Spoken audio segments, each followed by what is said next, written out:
Today we're going to cook one of the great Spanish delicacies, Iberico pork. The cut we're going to use is very flavoursome, highly marbled cut known as Pressa, which comes from the animal's shoulder. As is often the case in Spain, the traditional way to cook this cut is by frying. So this is the Iberico pork, and this is the cut known as Pressa. As you can see, there's fine marbling all the way through, and as you cook this, it melts into the meat, and that's what gives it its fantastic flavour. So what we need to do now is season both sides. So you simply take some salt and pepper, obviously, and season the pork, each piece, and again with some pepper. And then what I suggest you do is just lightly press the seasoning into the pieces of pork so that when you turn it over to do the other side, it doesn't all fall off. My secret for this dish is to have a really good jus to enhance the flavours of the pork.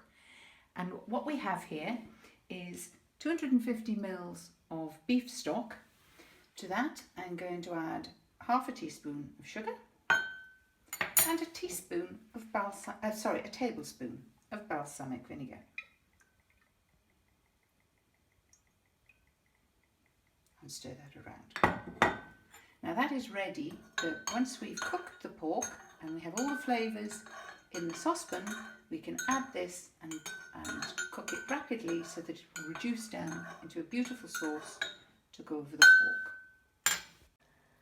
The next thing to do is to take your pan, put it on a high heat, get it up to a very high temperature so that we can cook the pork.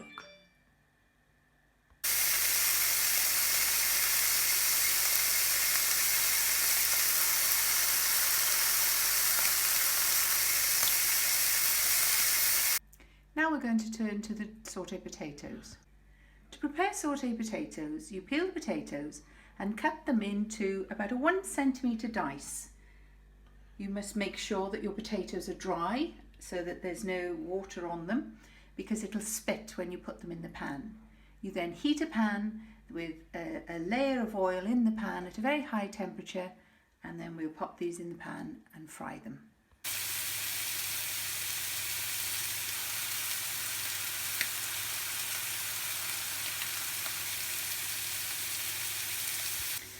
Once the pork has cooked, you put it in to rest whilst you get on with the jus.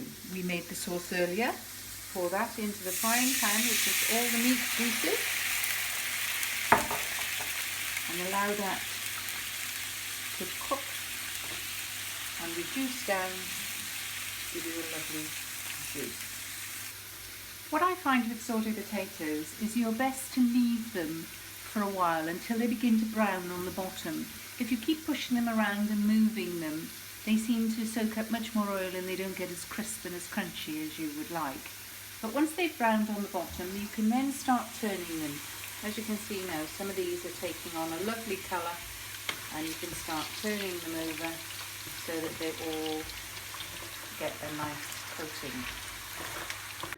Finally, for the sauté potatoes, drain them in a colander to make sure all the oil drains off them, and while they're still warm, season with some salt so that they take on that flavour.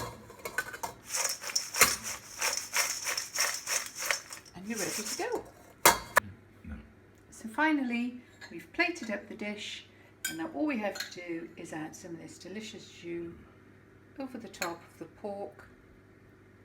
It has all the flavours of the pork and just gives a nice flavour.